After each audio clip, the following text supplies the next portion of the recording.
Hi, everyone. Welcome to another episode of Q&A about business, innovation, and managing life. I see a bunch of questions saved up here.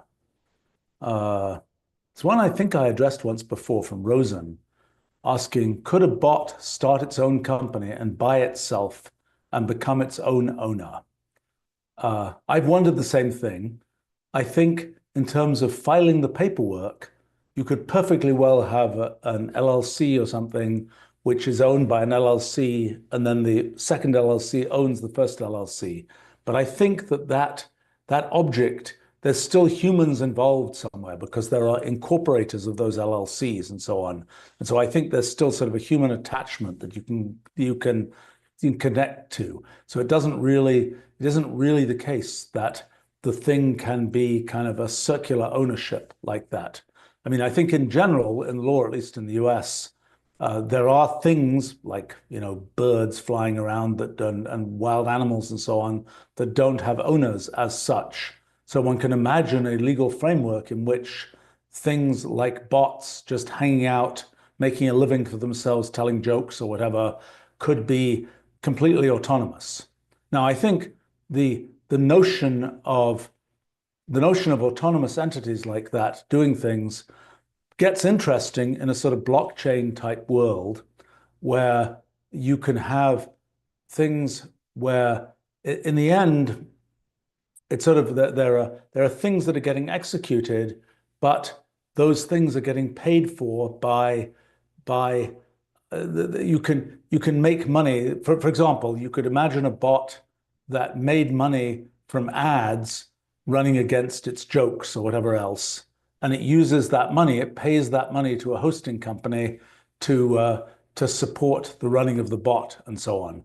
And I think from the point of view of the money flow, it is not so difficult to see how that works. From the point of view of the legal ownership, that's less clear. And then the next question is, well, what about sort of liability for what happens? If the bot rampages around and starts attacking all kinds of things, and it's like, what do you do? What recourse do you have with the bot?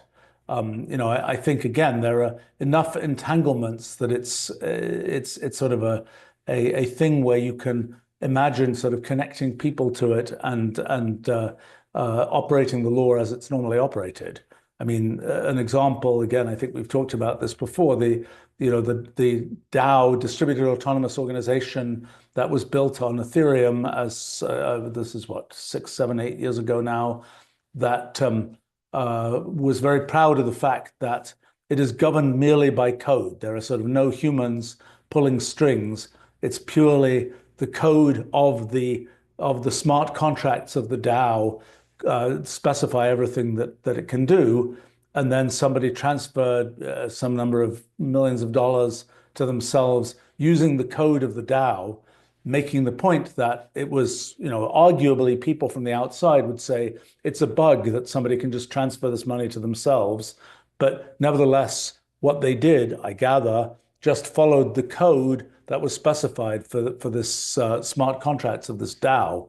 And so it becomes unclear, at what point do you still have the human adults in charge, so to speak, and at what point can it be purely autonomous? And I think that was a case where it became clear people didn't like the idea that there were no humans in charge, and eventually there was a fork of Ethereum, and the fork where the humans said they're in charge and rolled back those transactions ended up becoming much more valuable. Let's see. Another question I see here from Faithful. What do I think about future-proofing technology? What can we do to stay with the trends? Well, a couple of comments about that. Let's talk about making technology that lasts. I think once you really understand things with clarity and sort of drill down to get to the fundamentals of what's going on, you will build stuff that lasts. I mean, I guess I've been very successful in doing that. If you look at Wolfram Language, which was I started working on in the form that it is now in 1986, and it was first released in 1988. It is still compatible going all the way back to what was released in 1988. There are, by sort of having drilled down to the foundations, we built something which really will stand the test of time. I think it's still, in many ways, ahead of its time. And there are not things where we say, gosh, now that we know more 40 years later, we would do it differently, so to speak. It's the same thing as, you excavate a thing that's in the shape of an icosahedron from some archaeological dig from 3,000 years ago. It still looks like a nice, perfect icosahedron. That's a timeless kind of thing. And the kind of constructs of symbolic language that we have in Wolfram language and so on, those are, again, kind of timeless constructs that are just abstract things that sort of stand the test of time. Now, there are many things which I've done along the way where I've said, what's the right way to do it? Versus where sort of branch number one is what's the right way to do it. Branch number two is what's technologically expedient today, so to speak. And I've always tried to design things based on what's the right thing to do. And sometimes you have to have some kind of, option or something, or some piece of syntax that sort of panders to what's expedient today, but you expect that to fall away as sort of as what's right becomes possible to do. I mean, a good example of that back from the early days of Wolfram language, this is 1987 or so, was implementing color.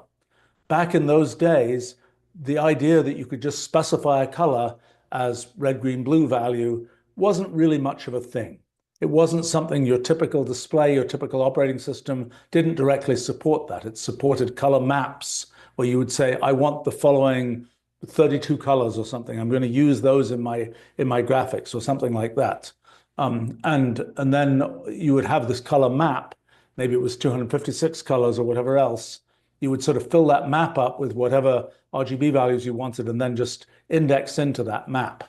Well, I decided that in the design of Wolfram language, we would just have an RGB color function that deals with kind of the absolute red, green, blue values, because I thought that was the right thing to do, even though at the time it had to involve slightly hacky internal implementation to kind of fill up these color maps, unpack these color maps, and so on. But the result was that RGB color is still the right function today as it was usable back in 1988.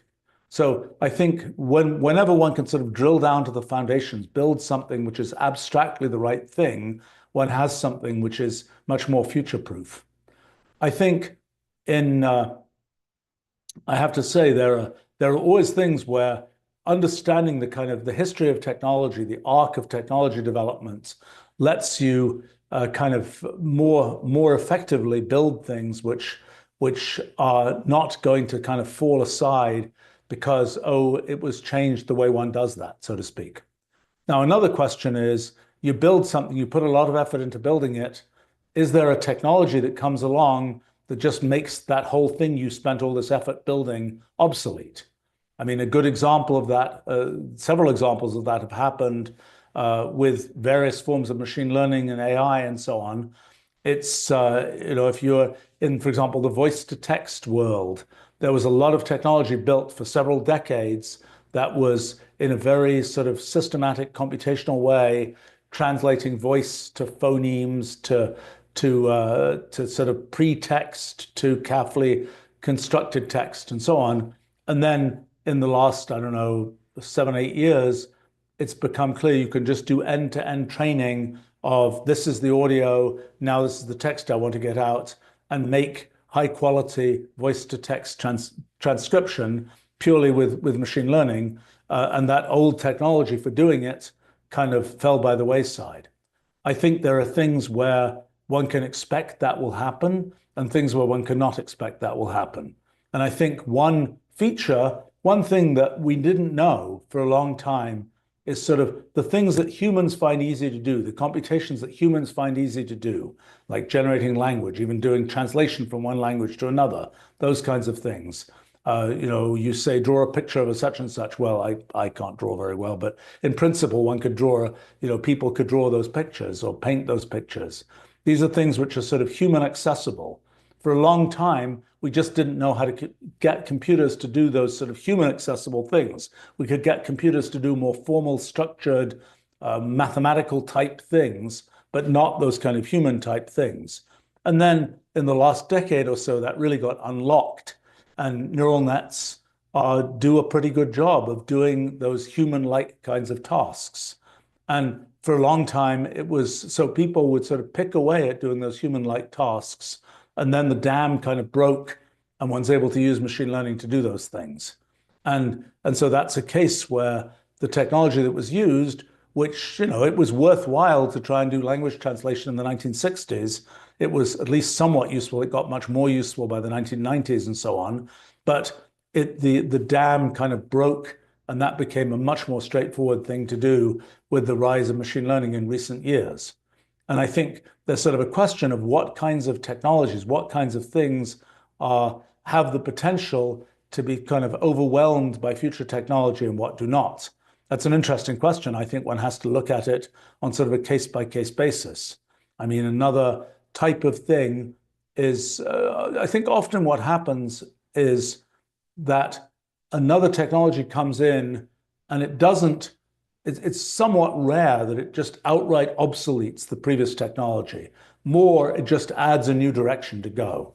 Like, for example, email was not made obsolete by messaging apps. Email still exists and has its place, and the messaging apps have defined a different direction. And I think, on the other hand, I think, for example, CRT, cathode ray tube displays have become obsolete. Flat screen displays sort of took over. I think it's an interesting question when there are cases where sort of something will take on the function. I think perhaps the distinction is there are places where there are shades of function that are different, and there are cases where the function is really the same, and it's just a better technology for doing it. I think in any particular case, you can ask the question, is the technology for doing that thing, is it kind of technology that's sort of built on the bedrock of what's possible, or is it technology that has to deal with the fact that certain things we haven't yet figured out how to do?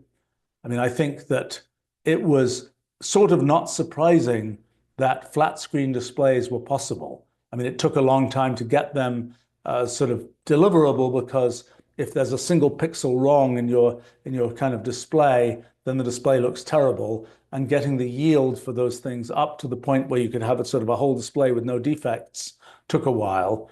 But the concept that you could have something like something that was a flat screen thing that was could be used as a display, that was a thing one knew from a very long time ago. I mean, another guide is always, if somebody put it in a science fiction movie, then, well, sometimes it just turns out not to be possible, but oftentimes that will be a thing that one can build to and eventually becomes possible.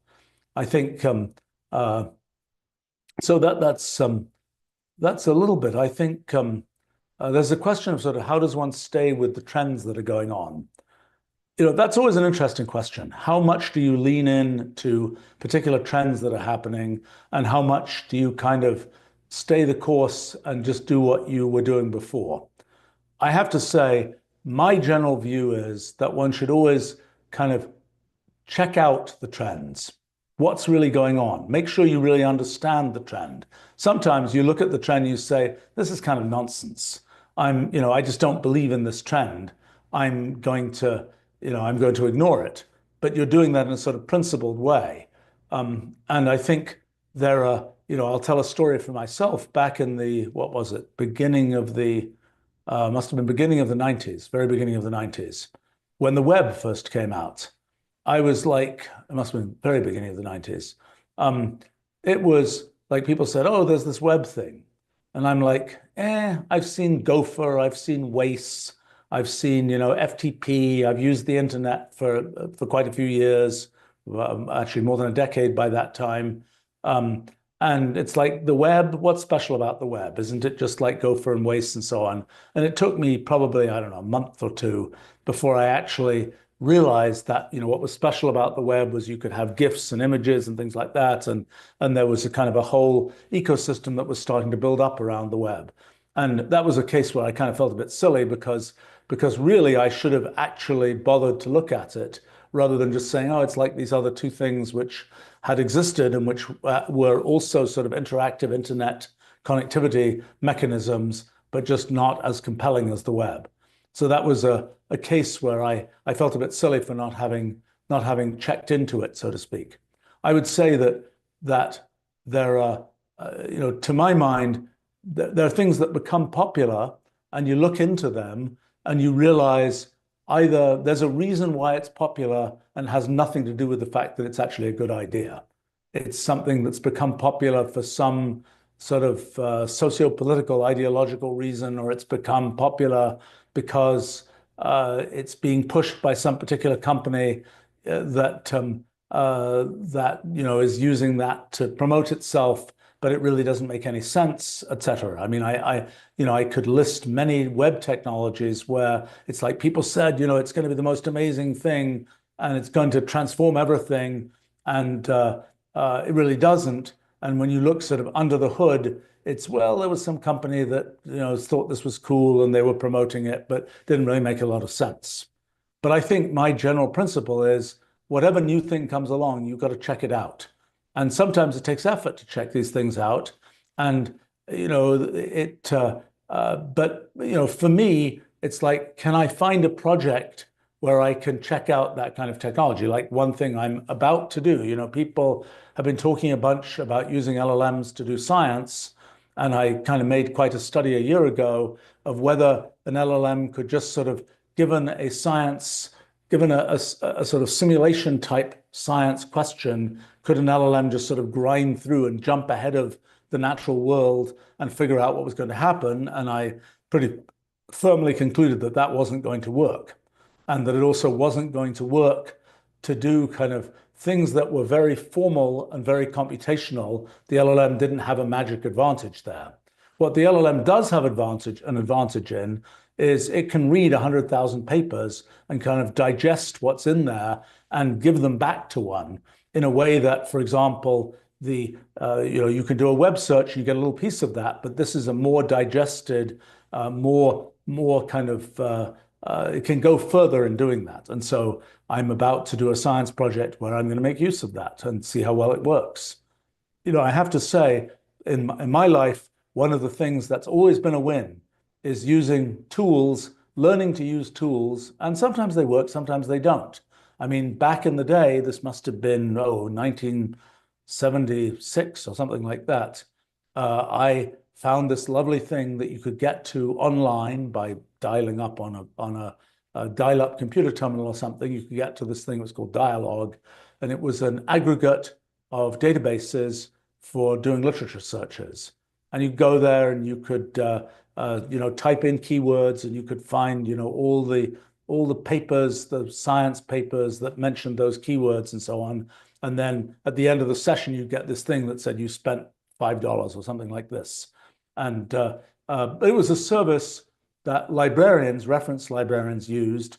I didn't know any other kind of end user scientist types who were using it, but I learned to use it and it was super useful. And I managed to figure out science that I wouldn't have been able to figure out had I not had access to that way of sort of looking at the literature. Even in a more primitive way, the Science Citation Index, which was printed on paper, which just says for any given paper, if you have an academic paper, it has citations at the end which tell you papers that it's sort of looking back to, or at least it's supposed to. I mean, those things have become a bit kind of corrupted by now. But it's more of there's a lot of gaming of that goes on. But what the Science Citation Index did was the other way around. It said, given this paper that you're looking at, what papers from its future have cited it? And it's a good way to find out sort of what happened. There was some idea somebody had. What happened with that idea? If people had sort of correctly cited it in the future, you could sort of trace the future of that idea. That's something that's now available online. But back in those days, it was a paper thing. You would go to libraries and you look it up.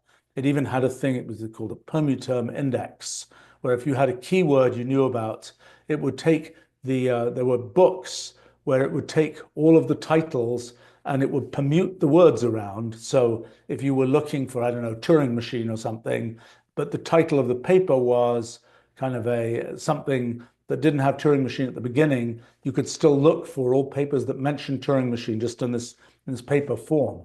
But using these kinds of tools, one could sort of, it gave one a bit of a superpower to go ahead and do things. I mean, I feel very strongly that the technology stack we built with Wolfram Language and the whole ability to kind of use computational language to describe and explore things, that's a huge superpower that I've certainly been making use of for the last 4 decades. And insofar as I've managed to do some interesting science and technology development, basically that's all the results of having used that as a tool to kind of bootstrap what I'm doing and sort of recursively improve what's possible. So I'm a great believer in, learn the tools. Now, sometimes the tools are a bit scrappy, particularly at the beginning, and it takes a little bit of hand-holding to get the tool to do anything useful. It's worth doing some of that. If the tool just sort of falls over and can't really get to where you want to go, well, then you have to abandon it for that at that time. I mean, like a good example of that, I have, what is it, about 1/3 pages now of scanned documents that represent sort of my paper output or paper that I interacted with before the mid-1980s when I pretty much switched to doing everything online. Well, of that 1/3 pages, I've OCR'd the typewritten stuff long ago, but the handwritten stuff, every so often, I keep on wondering, am I going to be able, is a computer going to be able to read my handwriting? My handwriting used to be better than it is today, I think. But I think maybe this year will be there. But that's something where one could sort of try and do it in the past, but it didn't really work very well. It's not really going to pick up good stuff from the handwritten documents, but eventually it will. And you just have to sort of keep trying the tool. I mean, one thing that tends to happen, both through the tool use and with technology development in general, is you try something and it doesn't work. And the question is, do you then give it up or do you try it again? And certainly in the history of technology, there have been many cases where people say, we tried it and it didn't work. That happened to AI a whole bunch of times. We tried it, it didn't work. Okay, do we give it up or do we try it again? How long do you wait before you try it again? I think sometimes when people, like at our company, people will say, well, we tried this and it didn't work. Well, sometimes it didn't work because it wasn't tried very well. And sometimes it didn't work for much better reasons. You kind of have to dig in and understand that. But it isn't the statement it didn't work is sometimes a statement with a lot of information and sometimes a statement that has surprisingly little information and you really have to work past it. Let's see. Jamie asks, what would you say has been the most impactful period of your life, both personally and publicly? Early childhood, elementary, middle school, high school, college, time as a CEO. Well, impactful for what? Impactful for me, impactful for the world. I mean, in terms of my own kind of development of things I can do and so on, I think one of the things that I've perhaps unwittingly been fairly successful at is I've just kept learning all my life. There are new things that I know how to do now that I didn't know how to do 3 years ago. There are things that I learned how to do 50 years ago that I still make use of every day, so to speak. I think that if I look at sort of the progression of things I've learned, it's been, I would say, somewhat uniform over time. One of the things that happens is as you get to do more, you get exposed to different things in the world, and that lets you kind of learn more about what goes on. I mean, for example, spending time CEOing, which I've done for more than half my life now, there are things you see when you're CEOing that you never saw when you weren't doing that. And that kind of then gives one more ways to think about things. The fact that I keep learning new fields gives me different ways to think about things, which then inform things that I do elsewhere. If I look at if I say on a given day, if I look at the stack of knowledge and skills that I use, where did they come from? Fair question. I mean, for instance, okay, I write a fair amount. I think I learned to write in England, the system for elementary school, middle school, high school is not quite the same. So I went to one school up to age 12 and another one from 12 until I left school at age 16 and went to college. But my, in British terminology, prep school that went up to age 12, that was, I learned to write stuff, I guess, there, and I wrote a lot of stuff. And I do lots of writing. I think my writing got fairly decent by the time I was like 12 years old. If I look at the things I wrote at that time, they were fairly decent. I like to think for example, in writing style, I would say it's sort of an interesting case because I've had several different periods of learning different kinds of things. Like I did quite a bit of I ended up getting interested in physics, and I ended up doing this strange thing that 12-year-olds aren't typically doing. But I'd spent a bunch of time kind of writing expository physics material that didn't see the light of day until probably 30 years later when I put these things from age 12 and so on the web. But there were sort of book-length things about particle physics and so on. And that was a sort of style of writing, of kind of expository writing that I was doing at that time. I was also writing kind of essays for school, which were in a slightly different style. Then by the time I was 15 or so, I started writing academic papers. They were in a different style. Then and each time I kind of learned a different way of writing. Later on, I started writing, software documentation, first for SMP, my first big software system back in 1979 to 1981. And then later on for Mathematica and Wolfram Language. That was a different style of writing, different way of expressing oneself. The sort of early academic papers I wrote were this very kind of somewhat formal presentation, whereas it's kind of the way of presenting oneself in the kind of documentation I wrote. Well, it started off rather formal. It became much more kind of talk to the reader type thing. Then when I wrote the New Kind of Science book, that was another style of writing. And then after that, when I started writing what was originally sort of a blog, but it's kind of extended into my general writings, I sort of developed a style of writing that is a kind of talking-like style of writing that I think works very well. And it's a very efficient way to communicate kind of ideas, serious ideas in a way that's accessible. But through my life, I've sort of had these different periods when I learnt a different style of doing this kind of thing. I would say that even, for example, doing these kind of live streams was a different form of expressing myself, of trying to explain things than I had had before. So my general view is that I've sort of tried to keep learning things, and I'm just trying to think of the things that I do, sort of the stack of things I do. When did I learn those things? And it's kind of nice actually, because I think the things I do on a given day, I would say there's a broad distribution of when I learned to do that thing, from age 7 to age 60 or something. It's not something where I feel like, well, I learned everything I needed to know by the time I went to college, and then I learned no more, so to speak. It's really kind of a broad distribution, which I think is pretty healthy. It's sort of an interesting thing that occasionally I get exposed to some different corner of the world, whether it's, I don't know, something like some part of the media world, or some part of the world of I don't know, life sciences research or something like this.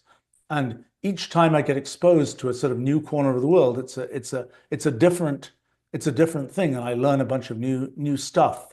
And I think it sort of reveals more when you do those kinds of things. I would say also, when I do projects, for example, projects of different scales, those have taught me different things. So for example, the first, I would say, really big project that I did was building SMP starting in 1979. That was the first project. Well, I had done little projects that involved a few other people, but that was the first project that became sort of quite industrial scale. And I learned a bunch from doing that. Then learn different things from managing companies and particularly doing that over long periods of time. So, but I feel when I was learning things when I was a kid, quite a lot of the things I was learning, I was like, why am I learning this? This is a total waste of time. I don't need to learn history. I don't need to learn Latin and Greek. I don't need to learn, French. I don't need to learn this or that. I have to say, somewhat to my sort of later embarrassment, almost everything I learnt I have found useful in the end.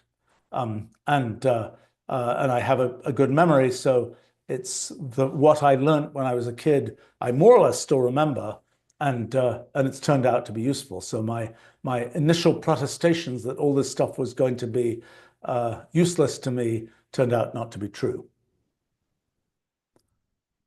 Let's see. Akip asks, what was the least productive time of your life and why? It's a good question. I was wondering recently what I did in the 2010s. But I think that's not a valid, I mean, I think I did a lot of stuff in technology development and so on.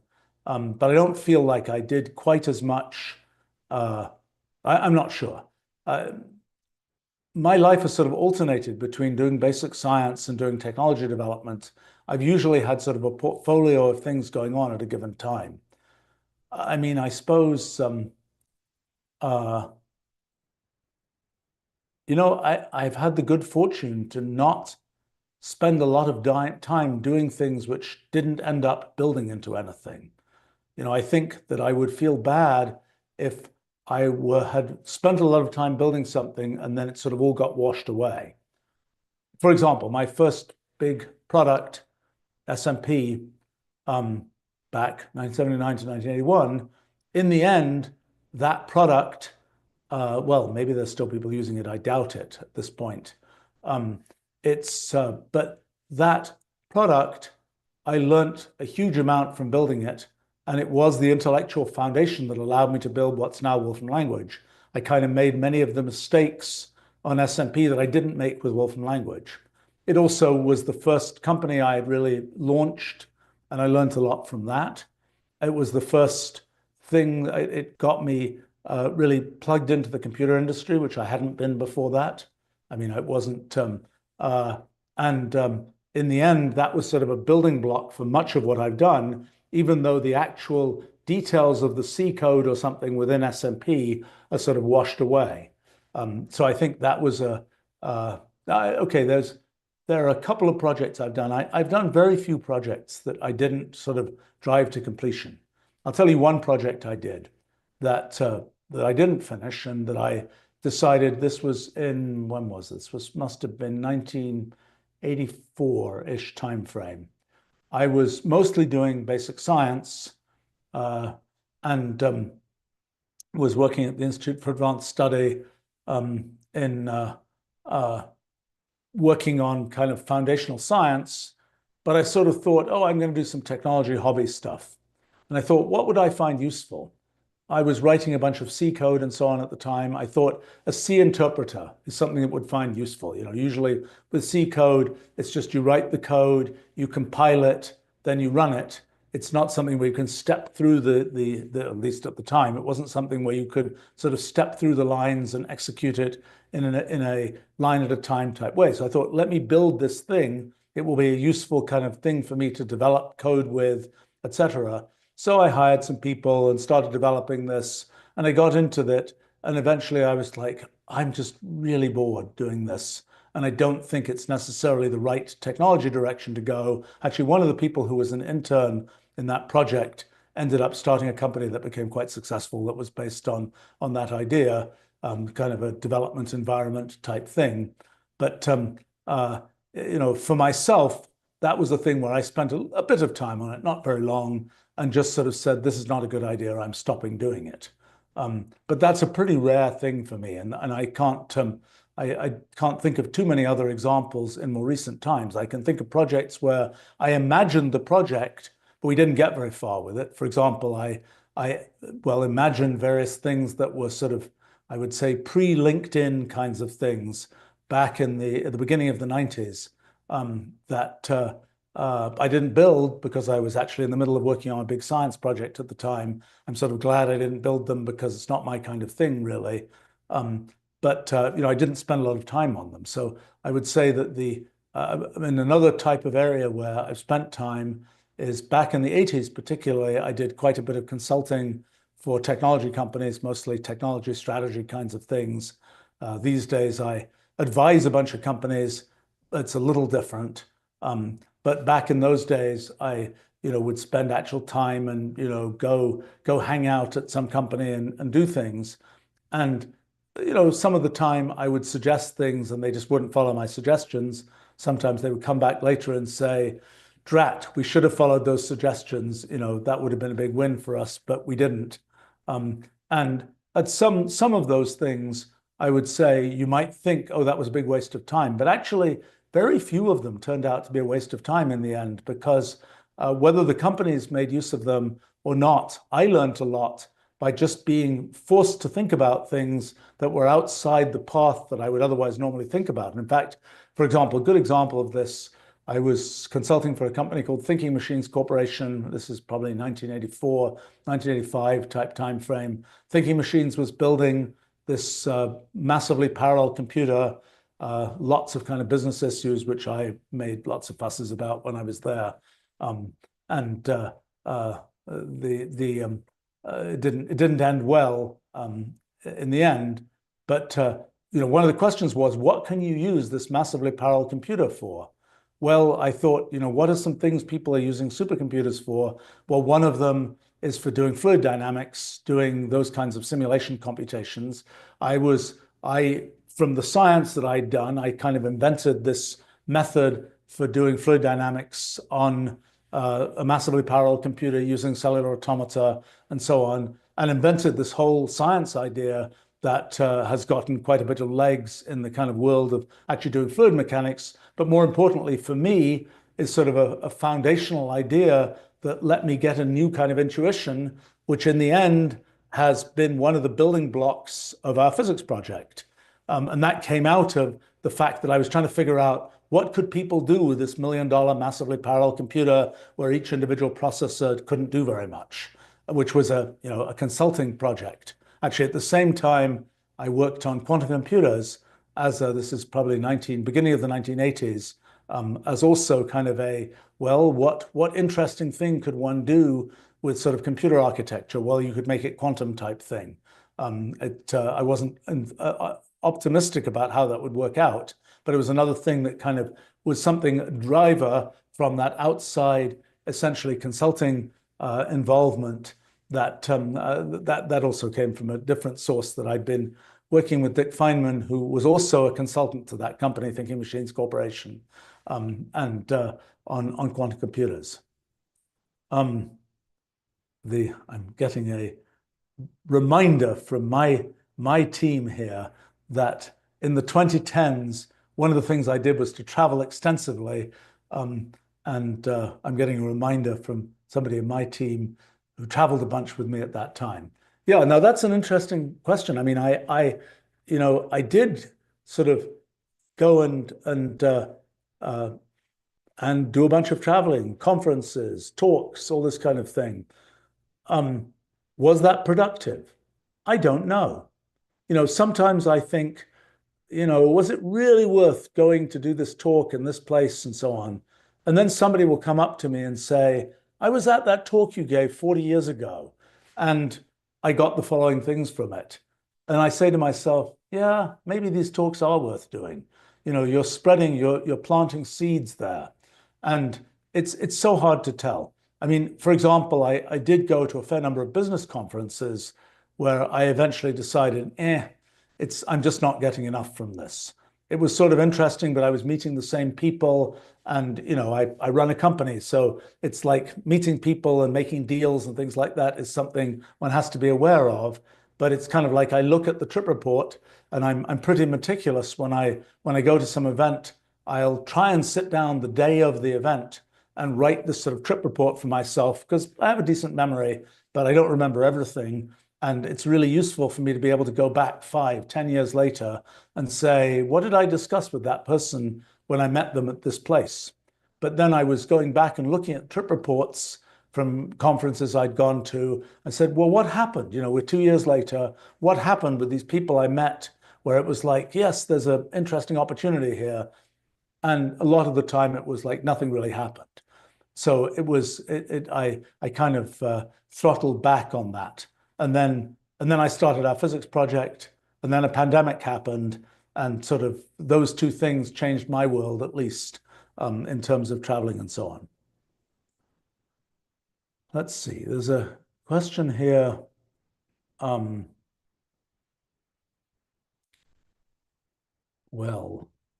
There's a question. Have we done benchmarking on DeepSeek yet? Yeah, DeepSeek is the thing in the news.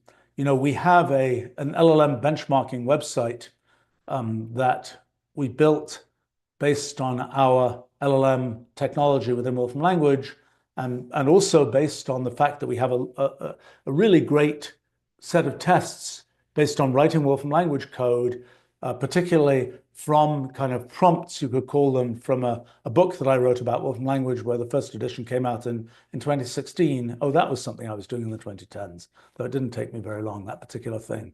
But in any case, the thing that we built there was an auto-grading system for people doing exercises in that book. And it isn't just people doing exercises now, it's AIs as well. And our auto-grading system can tell how well did the AI do that particular exercise. And so we've been using that for the last, quite a while now to benchmark all the different LLMs that are coming out. And we update it every week. Last week, DeepSeek was, I think, in slot 4, actually, in that set of rankings. Now, it has to be said that I do worry that eventually, when you have rankings out there, the rankings defeat themselves because people start training on those particular tests. So I can't really say to what extent, we have pristine tests and we have other ways to test things that involve kind of generated tests. We haven't put those out on the web yet. But in any case, I think that was so. That did rather well. Now, in terms of what do we learn from the sort of the DeepSeek story, training an LLM the traditional way, one saying, here's a bunch of text, I'm going to cover up what comes next in the text. Okay, LLM, learn to try to predict what I covered up. That's kind of the training paradigm for a traditional LLM. And the fact that that works well enough to let you sort of cover up everything but the prompt and have the LLM write a whole essay for you is something initially very surprising. It's something I think tells us something about sort of the structure of meaning in human language and so on. I've written about that quite extensively.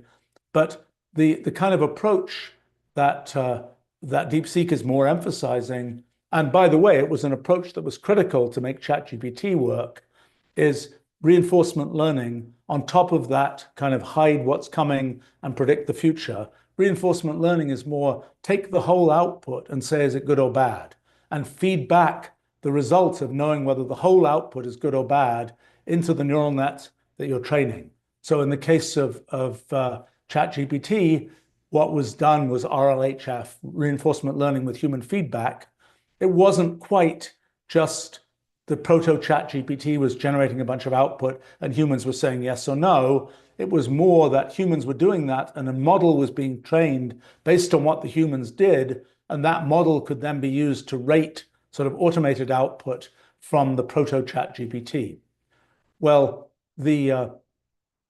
what's presumably being done with DeepSeek is a different kind of loop that involves existing LLMs, using those as kind of the generators of ground truth for what should be happening, and being able to have something where it's a reinforcement learning story where you're really saying, instead of just saying, well, I want to figure out the next word, it's saying, here's my whole output. What do you think of this?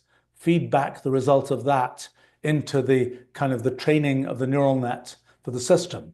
Now, it's tricky to do that because exactly how you do that feedback how seriously you take, oh, this was bad. Which part of the neural net do you really say you should modify based on that? There's sort of a whole art to this. It begins with things like fine tuning, where you say lock down some parts of the neural net and allow just some to be changed, or make the inertia of much of the neural net be very high. So you are making changes based on what you're seeing, but the changes are smaller than you would have made in the main part of the training and so on. With reinforcement learning, there's sort of a whole story of making up kind of these so-called policies for kind of how you determine what's good, what's bad, what you change, how you assign sort of credit for what you got to the neural net that's in there. And DeepSeek has a new it's sort of an engineering solution. It's not something where I think one could say there's a theoretical reason why this is better than that. I mean, much of machine learning is very much that engineering story. If you say, why do transformers work as well as they do? Nobody can really tell you that. There's no theoretical reason why they should work particularly well. I mean, at a qualitative level, it's like convolutional networks deal with images, and they use the fact that there's a two-dimensional geometry of images and there's sort of locality in 2 dimensions. Transformers use the fact that in text, it's kind of a linear chain of words, except that the word you say now could refer back to a word quite far in the past. It's sort of a linear chain, but with attention going far back in the chain.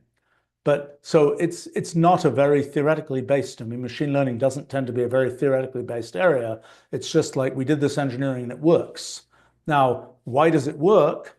Well, part of that has to do with the structure of what we humans find easy to do and what we want to emulate with the neural nets.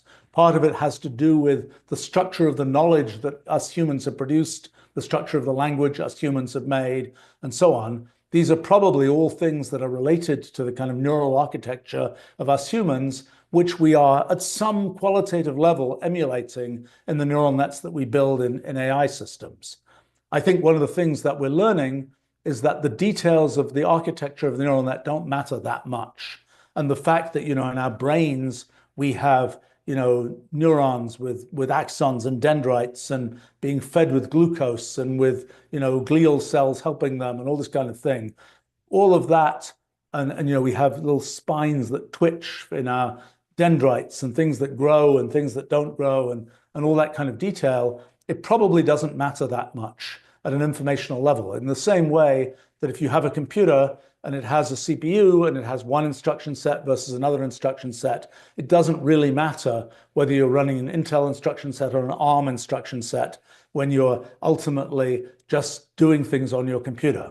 So similarly, the evidence is increasingly large that there's a certain universality in neural net-like things, and that it doesn't really matter whether you choose this particular array of transformers versus that particular thing and so on. However, at an engineering level, it can matter quite a bit. It can be the difference between spending $1 billion training your neural nets versus spending, $10 million training your neural nets. But those engineering, that sort of stack of engineering tricks, you might call it, engineering ideas, is not something that's very theoretically, that you can really talk about a lot in a theoretical way. And that's been true, throughout engineering. There are things that occasionally you can sort of have a theory about, but most of the time it's just like, we build this and it works. Now, I have to say, this whole question of sort of what will it take? What's the minimal neural net-like thing that can be made into an LLM or can do AI-like things? That's something I've studied a certain amount, and I think we are very, very, very far away from being at the lowest level of that. In other words, I think what's been done with training LLMs, a lot of what's happening is we're doing deeply inefficient things where we are encoding, for example, knowledge in LLMs, where we're saying, we're going to have 100 billion weights that encode all this knowledge that we could just look up in a table somewhere.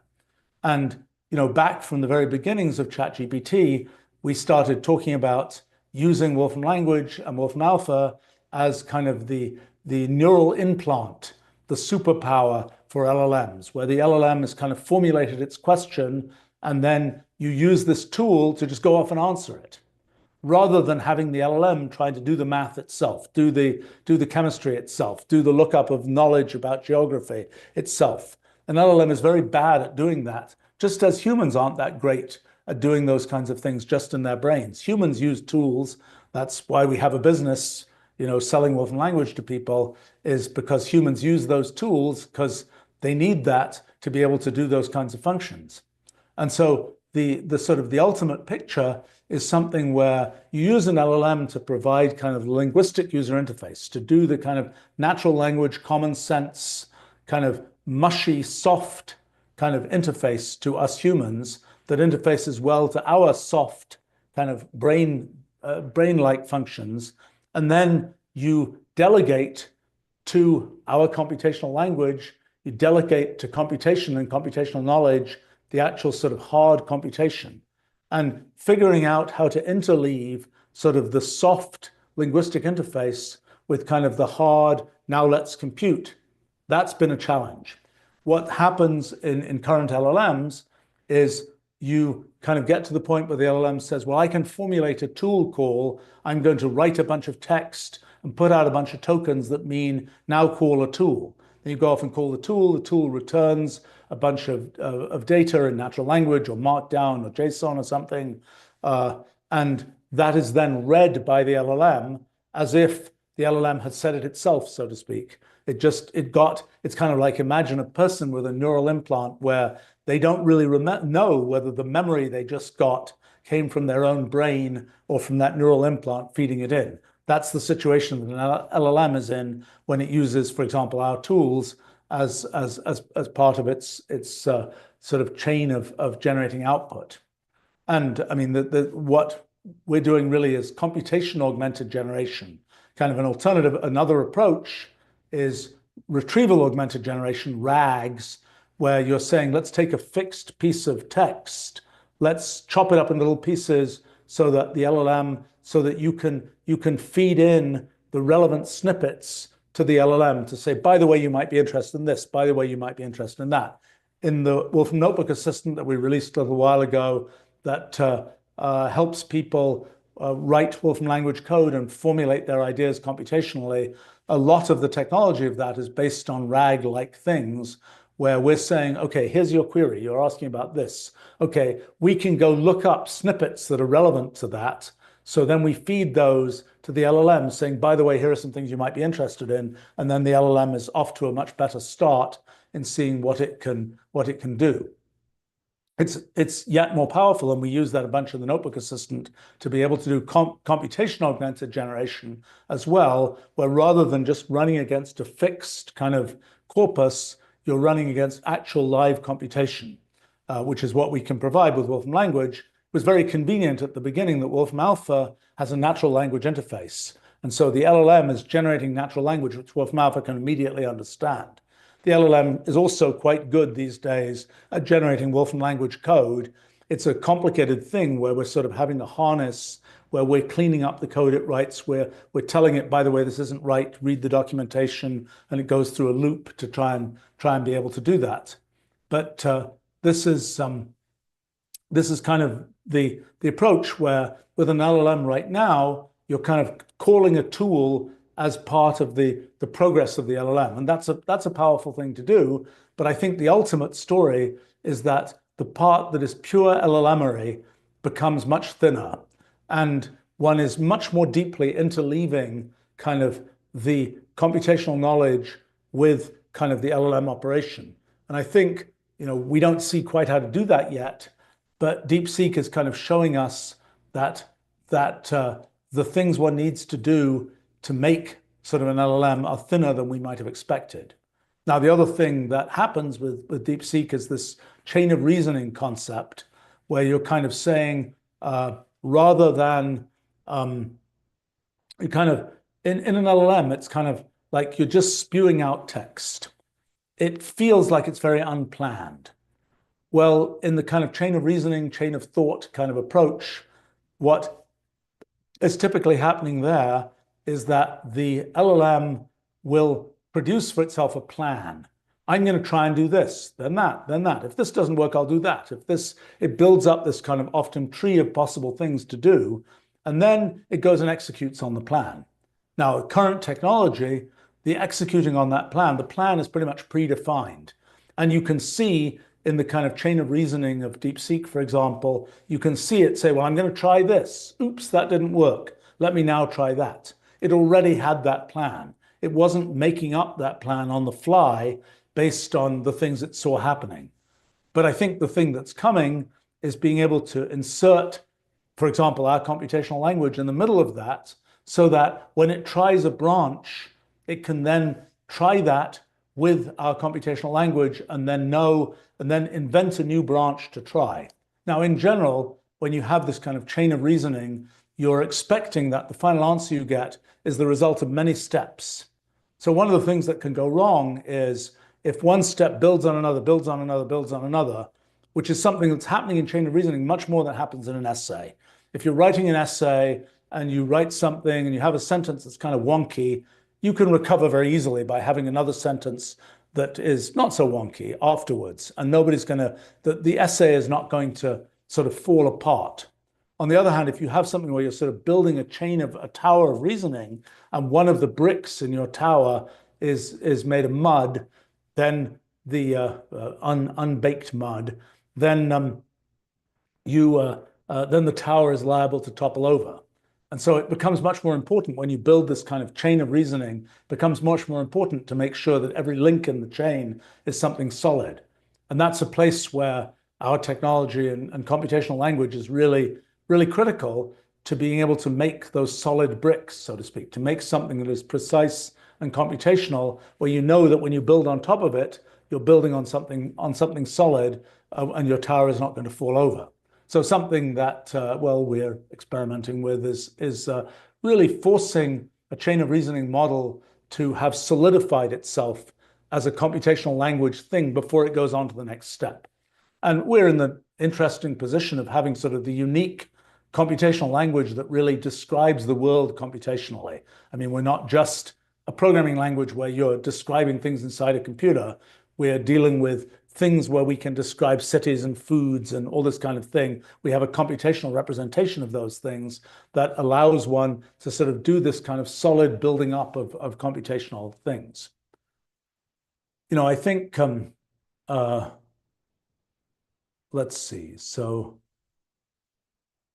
there's a question here about the business model of DeepSeek. I don't know the business model of DeepSeek. I mean, I think, you know, there are always companies that invent new kinds of business models for things. I mean, I remember, you know, some of the early web companies, Google in particular, it was like, you can't be serious that you can give all this stuff away and you're kind of going to make it back in the advertising. Or I think an early model for Google was we'll make it back by selling the data, which turned out to be a later model too. But, you know, some of these models of we'll do this and, you know, we'll kind of, it feels often with things like software, it feels like quite a shell game of where the value really lies. You know, when you're building a widget and you're selling that widget to people, it's kind of pretty obvious that the widget, you know, you sell some food to somebody, it's obvious the food to eat is the thing that's going to have value. And maybe there's some funky business model where you're really not selling the food, you're selling the advertising on the carton of the food or something, but that's pretty exotic. With software, because the kind of unit cost of producing it has traditionally not been, that has not been where the expense is. It's less true when you have to use cloud services and things, but that means that there's sort of a complicated shell game of where's the value. And you can say, oh, my software is open source, it's all free. But of course, you can't actually use it unless you're running it on some server that costs money, or you can't actually use it unless you get the security patches that cost money. You can't actually use it unless you pay for patent licensing or something like this. Or you can say something, you know, we see is for us, we can give away educational content because we're making our living selling the things that educational content that you use to sort of do the things that you're being educated about.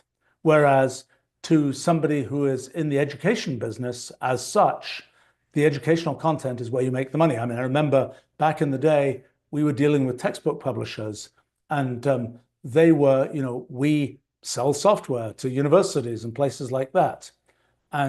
But we give away lots of courses about educational courses about topics that are relevant.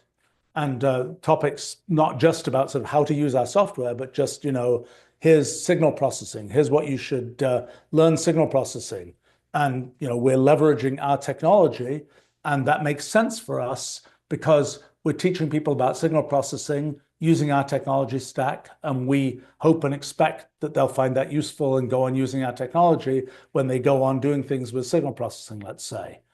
Well, for the textbook publishers, it's kind of like, no, we're going to make our money selling the books, and software, we'll just give that away. So it's, there's this sort of complicated shell game of where the value is.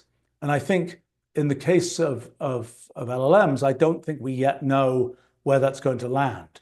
I mean, in, OpenAI, for example, sort of has a model where, well, basically they're just selling software like the rest of us, so to speak. I mean, they're selling essentially time-shared time on cloud servers, and selling it as by subscription, just the same way sort of the rest of us who've been in the software industry for decades do it. I think that one can imagine models where it's the same thing, but it's ad supported or something like this. I think the model where it's we'll build it and they'll come is a model that you can kind of is something that you can sort of get away with more if you have a big source of money to start with, and whether it's in the case of DeepSeek, whether it's hedge fund money or government money or whatever, it's if you have a place to start where you're prepared to kind of just burn the money, that gives one and that's of course true in many startups in that have long runways from venture capital and so on. But it's an interesting. It gives one an interesting psychology of the company that yes, we've got a lot of money we can burn doing R&D, and then we'll build it and they'll come. And I don't know what how that will play out. It's I will say that in the case of, for example, open source software, the originators of those things, which often haven't been companies, the originators are usually pretty unhappy in the end. There are rare cases where people have managed to turn their efforts and ideas into something that actually benefits them, as opposed to just feeling the world took advantage of me, I'm upset. And so I don't know. It'll be interesting to see how the kind of business model evolves. I mean, my assumption with LLMs is that if one manages to figure out how to do this interleaving of kind of LLM functionality and computational knowledge, that the LLM part of that functionality will become thin enough. It's going to run on a phone. It's going to run on a laptop. It's without trouble. I mean, these days you can run, in Wolfram Language, you can run local LLMs, but they're not the most powerful LLMs. They're not LLMs that are really at the leading edge. My guess is that that will be possible, particularly if one can interleave the computational knowledge with kind of these LLM capabilities, where one's really using the LLM as a linguistic user interface more than as a supply of knowledge, which is not very good at. So I think that will change kind of the business model for how does this work? Will it be basically included with operating systems? Possibly yes. Will it be something where it's and where sort of it becomes a thing you take for granted? I mean, back in the day, you would have had to. Well, actually, this is an interesting question. I mean, different things have been sort of taken for granted versus paid for. Things like, I don't know, networking capability, user interface, graphical user interface. These are things where at times they've been like, yeah, that's a thing you pay for, or something like, I don't know, maps or something, or different kinds of things that have gradually become sort of bundled into the operating system. I mean, back in the day, when we first brought out Mathematica, our original model was really just to bundle it in with operating systems. The first deal we made back in 1987 was with Steve Jobs, who was at that time building this Next computer in the company called Next that was particularly aimed at education. The deal was bundle a copy of Mathematica on every Next computer. Steve made it was a smart deal from his point of view, because people bought Next computers just because they got the Mathematica for free, even though they were buying an expensive computer just because they got something for free. I mean, a notable example of that was sort of footnote to history, a group at CERN, the Particle Physics Research Operation in Geneva, which the theory group at CERN wanted to get Mathematicas, and they thought, okay, let's buy Next machines to get the Mathematicas. So they did, and those Next machines were on a little computer network administered by a chap called Tim Berners-Lee, and Tim ended up then saying, well, let me set this up with this thing that became the web. And so sort of the footnote to history is the computers on which the web was first developed were computers that were bought to run Mathematica and Wolfram Language by the theory group at CERN. Funny little footnote to history, but our original model was really to expect that you could bundle computation, nowadays computational knowledge, with the computer, and that I hope that model will finally come to pass, and that one will be able to sort of walk up to a computer and expect it to know and have all these computational capabilities that we've spent such a long time building. The way the computer industry has evolved, we haven't, well, we've occasionally done those kinds of bundling deals, but Steve Jobs was, I would say, just for once kind of visionary and ahead of his time in figuring out to do that back in 1987. It is a thing that hopefully will be back, and possibly through sort of the vehicle of LLMs getting bundled and this getting bundled within them. Let's see. Let's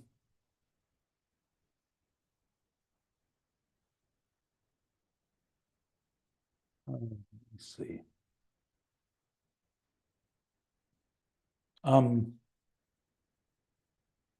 Okay, I'm told here that on our benchmarking site, DeepSeek is more or less even with OpenAI. And somebody's asking here about Qwen. I don't know whether I've been doing other things today, so I don't know, and I haven't even been reading my email, so I don't know whether we benchmarked the latest version of Qwen yet. Our benchmarking system is quite automated, so I think it's quite likely that we've already benchmarked it. And I think we've been doing weekly releases of our benchmarking site. Maybe we have to up the pace and do them every couple of days at the rate that things are advancing in this area, and see how that works.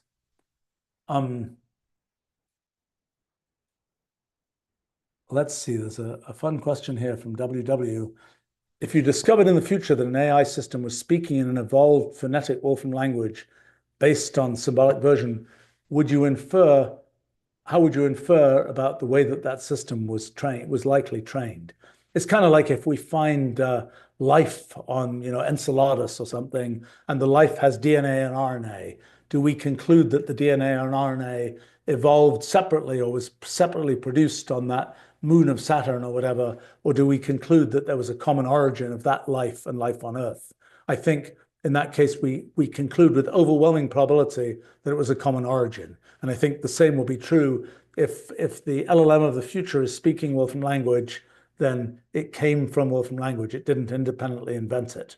Some of the ideas I would like to think are sort of obvious enough that that it could invent them. But I don't know what's obvious, what's not. I mean, there are things that I invented 45 years ago that after I invented them seemed obvious to me, but other people have definitely not reinvented and often not really, I think, properly understood, even over a 45-year period. So I think maybe these things are not, the space of possible ideas you can have is bigger than I at first imagined.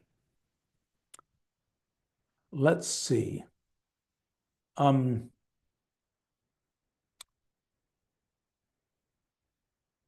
Let's see. WW also asks, what do you make of the DeepSeek R1 result that the more steps you run, the model prefers to think longer and longer and prefers to hedge longer until it's sure? How does that relate to computational irreducibility? It's an interesting question. I mean, I don't know. I mean, I think that it is a dangerous thing for a neural net to try going many, many steps, because its failure rate, it has a certain failure rate of talking nonsense in one of those steps. And if the steps really build one on top of another, that is liable to lead to trouble. See, it's interesting to see what kinds of software, computational systems you really can build on and what you cannot. For example, let's take a search engine. There's really no software, until maybe modern LLMs, that's been built on top of search engines. It's like a search engine is giving you a bunch of results that are kind of soft results, where you as a human can read them and say, that's useful, I'm going to go off and use that. But it's not like you're going to build them as sort of bricks in a tower of software. And I think that's sort of what LLMs, again, build these kind of, come up with these kind of soft things that are not really buildable into a whole sort of tower of capability. I think without kind of hard computation at the steps in a long chain of reasoning, I'm skeptical about that being a tremendously successful approach. And coupled with the fact that right now, really the plan is already defined at the beginning. It's not a plan as you go type thing. I should have mentioned in connection with talking about sort of the future of LLMs and so on, one of the questions of sort of what do you need in order to make an AI-like thing? One thing that I looked at a few months ago was trying to simplify the pure architecture. Why do LLMs work? Why does machine learning work? What is the minimal set of things that you need in order to have a machine learning-like thing and have it work? Well, what I found is that you can make a completely discrete form of the system with local connections and so on. So something that is very much more sort of existing computer friendly. And you can still have in this very discretized machine learning, you can still make that work. I also learned from that, because it was sort of simple enough that you can visualize what's going on, that you could get a sort of much more intuition about what machine learning is really doing, the extent to which machine learning is sort of picking up lumps of irreducible computation and figuring out how to fit them together. My analogy has been, you're building a wall, instead of making well-defined bricks, you're just picking up rocks off the ground and fitting them together to make a stone wall. And that's kind of what machine learning is doing. It's fitting together random sort of rocks that are these pieces of irreducible computation that happen to fit together to make a thing that does the thing you want.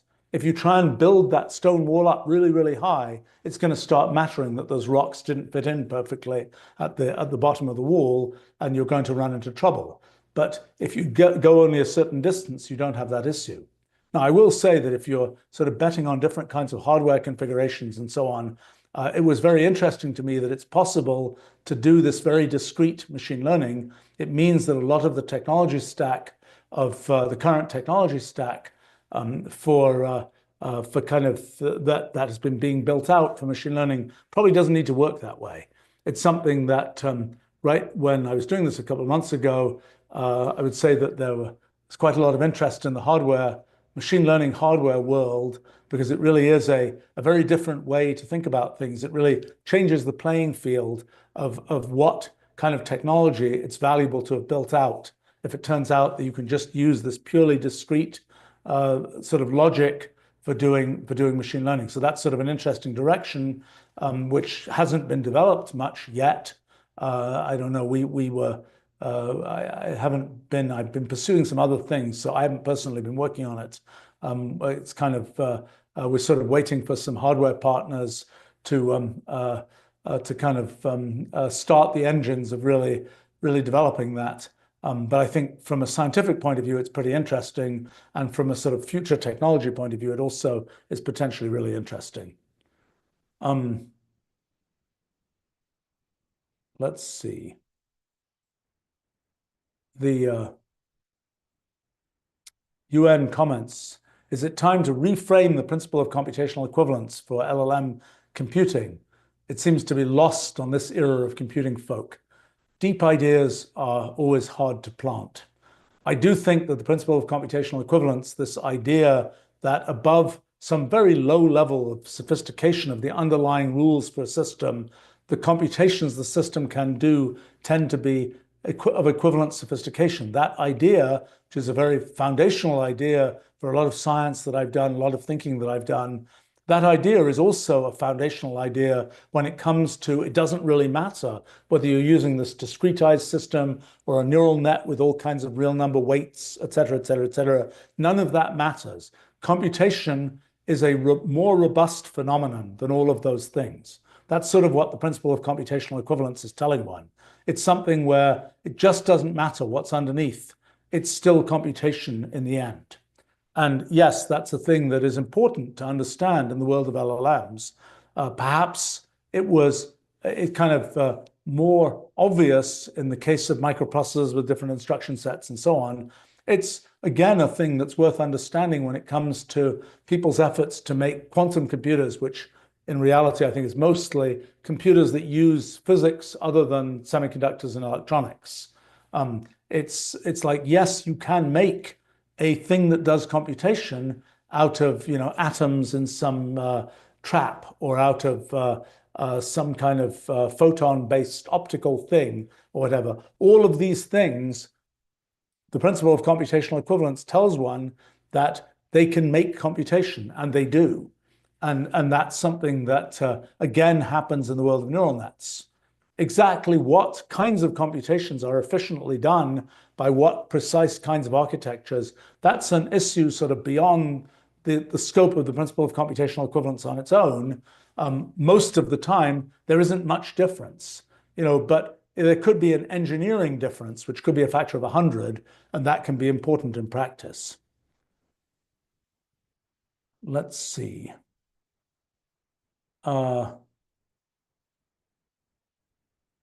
Let's see.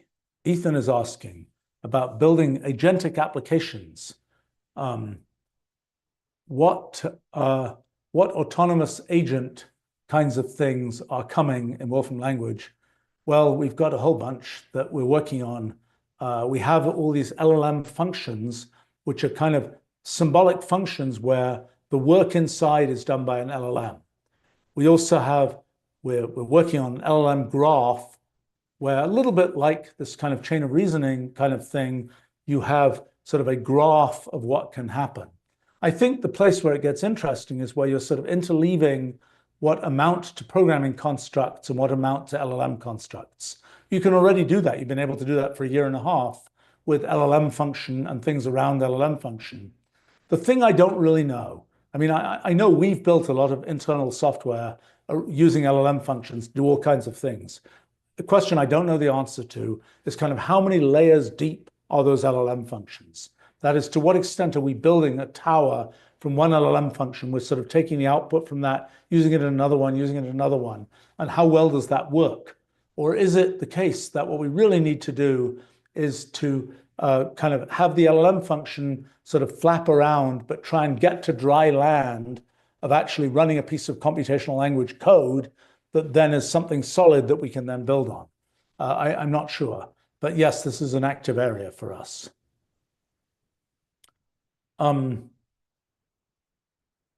Ethan is asking, can we release our LLM benchmarking code? I'm actually surprised it's not out there, but I think there's some kind of theory that I don't know exactly what's been done there.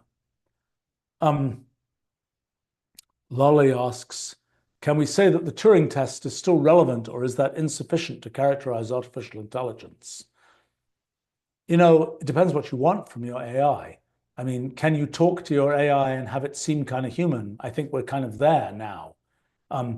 Back in the day, people would sort of connect Wolfram Alpha to a chatbot, and it's like, can you tell if it's a chatbot or not? Well, you just have to ask it a bunch of really obscure questions that Wolfram Alpha can answer, but no human is going to be able to answer. And you can say, that's a chatbot, not a human. So in a sense, the chatbots have overtaken the humans in that regard. I think that if you say, it's an important question. Is it a human? Is it not? For computer security, that's an important question. Is this a human doing this, or is it some kind of bot doing it? Is it, there are all kinds of purposes for which that's an important question. And I would say that at this point, the can you talk to it story is not really quite the story anymore. And it's an interesting question. What is that essence of humanity that we can kind of bottle up to test whether the thing we're looking at is, well, we're interacting with is a human or not. And, by the time it's kind of do an iris scan, I think that is not going to last long as a mechanism. I mean, somehow it's just wait until you're growing. I mean, it's any one of these things that sort of says we're going to bottle up this essence of humanity and be able to sort of test it. I don't think in the end it's going to be much more a story of, wait a minute, that human, do I know that human because I know these other humans who know that human, and so on. It's much more of a sort of a network of the world thing that it's that's going on.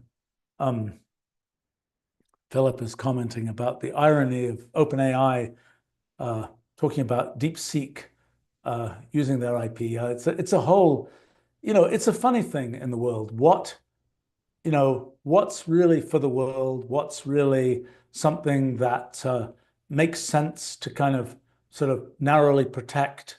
I mean, this is something I've certainly grappled with for a long time.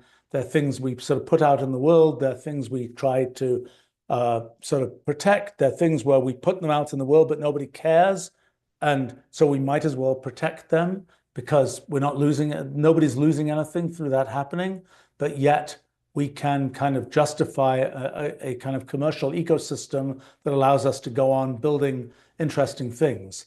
I mean, I think that there's sort of a question of what aspects of what humans do and produce and so on is kind of in the end for the sort of public good, and what aspects of it are sort of are sort of individual value. I mean, people from the time of the U.S. Constitution was written, there's sort of a sentence or two there that kind of form the basis for patent law and copyright law, which kind of talk about the value of letting creators have some exclusivity to the things they create as a motivation for society, for people to go create things. If anything you create, you never get any benefit from, it's hard to motivate yourself to create things. Although you might just decide, I like creating things. I do lots of that just for the sake of creating things because I find it fun and I don't need sort of direct benefit from it. All right, I think I need to go back to my day job here, but lots of interesting questions and comments.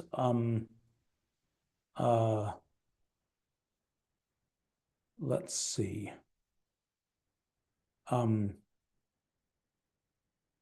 Yeah, lots of interesting comments. I think they'll lead us into a long and different story. So I probably should sign off here and go back to my day job. But thank you for lots of interesting questions, lots of interesting comments, and it's an exciting time for us with our tech. And if anybody's in the tech industry and thinking about LLMs and so on, pay attention to our tech. It's highly relevant. And it's kind of a funny thing because there are things which sort of I can kind of see this is highly relevant. We're in the right place. Other people they're looking at a different corner and they can't yet see that. And it's sort of a powerful position to be in where you can see things that are kind of, yes, I can see this and how this is going to play out, and other people can't see it yet. On the other hand, it's also sometimes frustrating because it's kind of like, look, if you could only see this, you would be able to get an advantage for yourself. You can't see it, and so you won't engage with it, and that's a mistake for you, and it's a pity for us, so to speak. So anyway, that's my version of a pitch for pay attention to our tech and the things that we're doing with computational language and the way that it interacts with AI and LLMs and so on. And I got to go back to my day job. Thanks, and bye for now.